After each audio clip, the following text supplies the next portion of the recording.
بسم الله الرحمن الرحيم، والصلاة والسلام على أشرف الخلق أجمعين. النهاردة إن شاء الله هنحل مع بعض محافظة الغربية إدارة شرق المحلة التعليمية، ده طبعا في مادة العلوم للصف الخامس الابتدائي. يلا نبدأ مع بعض. أول سؤال عندي بيقول لي أكمل العبارات الآتية. عايز أكمل ألوان الطيف، طبعا 7 ألوان، 7 ألوان. يتكون المحلول، طبعا أنا عارفة إن المحلول بيتكون من مذيب ومذاب. تتغذى الكائنات على تحليل أجسام الكائنات الميتة. طبعا الكائنات ايه يا حبايبي؟ المترممة. الكائنات المترممة بتتغذى على تحليل أجسام الكائنات الميتة. أنا عندي المادة التي تسمح بنفاذ الضوء من خلالها تسمى المادة التي تسمح بنفاذ الضوء من خلالها بتسمى المادة الشفافة. المادة الايه؟ الشفافة. تختلط المواد الصلبة عن طريق الرج. المواد الصلبة عن طريق الرج أو الطحن. ماذا يحدث عند خلط الضوء الأحمر والأبيض والأخضر والأزرق؟ طبعا عندي الضوء الأحمر والأخضر والأزرق دول الأضواء الأولية. الأولية لما أنا بخلطهم على بعض بنحصل يبقى نحصل على الضوء الأبيض. نحصل على الضوء الأبيض. طيب السؤال اللي بعد كده بيقول لي اكتب المصطلح العلمي. تغير اتجاه الضوء عندما يجتاز السطح الفاصل بين وسطين شفافين مختلفين. طبعا تغيير اتجاه الضوء ده اسمه، يعني لو ما يبقى عندي كده كوبايه فيها ميه ونصها ميه وعندي القلم، انا بشوف القلم هنا كده كأنه مكسور. فعشان بسبب ان سرعة الضوء في الهواء اكبر من ان سرعته في الماء اكبر من سرعته في الماء، ده حصل له انكسار. فده اسمه انكسار الضوء. انكسار الضوء. طيب المواد التي تنجذب للمغناطيس اسمها المواد المغناطيسية. أداة بنستخدمها لفصل مخلوط الزيت عن الماء. طبعا الزيت والماء ده سائل وده سائل. طيب والاتنين ما بيختلطوش ببعض. ايه هي الطريقة اللي انا بفصل بيها سائلين لا يمتزجان ببعض؟ طبعا كمع الفصل. طاقة يمكن رؤيتها وتسمى بالطيف المرئي. ايه الطاقة اللي احنا بنشوفها وبنسموها بالطيف المرئي؟ طبعا ده اول تعريف خدناه في المنهج، اسمه الضوء. مرض بينشأ عن إصابة الإنسان بدودة الفلاريا. طبعا الفلاريا بتسبب لي داء الفيل.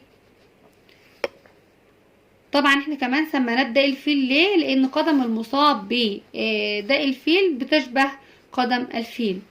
بيقول لي اذكر استخدام واحد للبوصلة. طبعا البوصلة أهم استخدام لها تحديد الاتجاهات الأصلية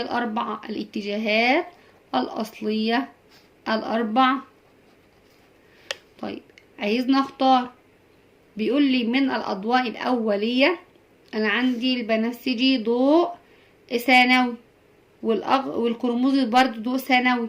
أما الأولي اللي عنده الأخضر والأحمر والأزرق، وهناخده الأخضر.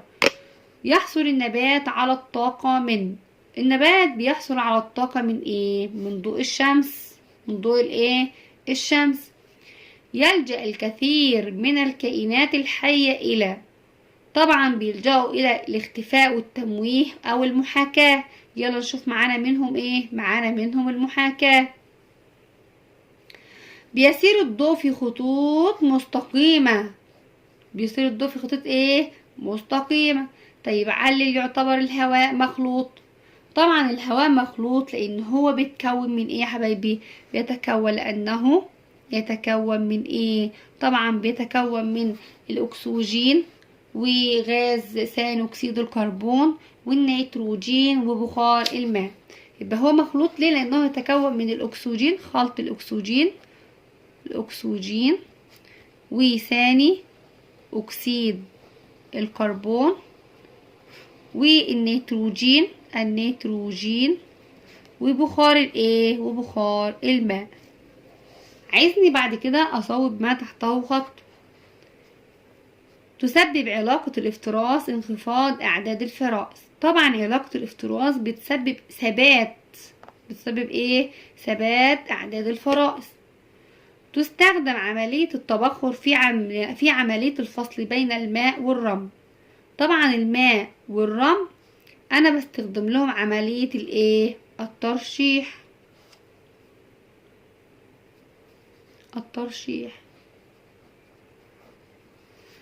من المكونات غير الحية في النظام البيئي النباتات. طبعا النباتات دي كائنات حية، فهنا هنشيل من المكونات غير الحية ونكتب من المكونات الحية. وحطيت لك تحت كلمة من المكونات غير الحية كلها، فانا هكتب من المكونات الحية. بيقول لي انظر الى الشكل المقابل ثم اكمل البيانات التالية. طبعا حبايبي انا عندي رقم 1 ده ايه؟ سلك نحاسي معزول. سلك نحاسي معزول. ورقم 2 مغناطيس. ورقم 3 اللهم صل على سيدنا محمد مصباح كهربائي. طب لو هو هنا حبايبي، وهنا عندي سلك نحاسي معزول ملفوف حوالين ايه؟ مغناطيس. طيب دي فكرة عمل ايه؟ لو هو سألني هنا سؤال وقال لي دي فكرة عمل ايه؟ طبعا دي فكرة عمل الايه؟ الدينامو. فكرة عمل الدينامو. طبعا الدينامو بحول الطاقة الحركية. انا بحرك المغناطيس داخل الملف، ودي اسمها فكرة عمل الدينامو. بحصل فيها على الطاقة الايه؟ على الطاقة الكهربائية. بحول فيها الطاقة الحركية إلى طاقة كهربائية. الطاقة الحركية إلى طاقة ايه؟ كهربائية. ومين هو مخترع الدينامو أو الفكرة أو صاحب الفكرة دي؟ طبعا فاراداي. بس هو هنا مش سألني، انا بس كنا بنشرح عشان لو سألني سؤال زي ده وقال لي دي فكرة عمل ايه؟ دي فكرة عمل الدينامو. بكده يا حبايبي نكونوا خلصنا المحافظة رقم 4، محافظة الغربية.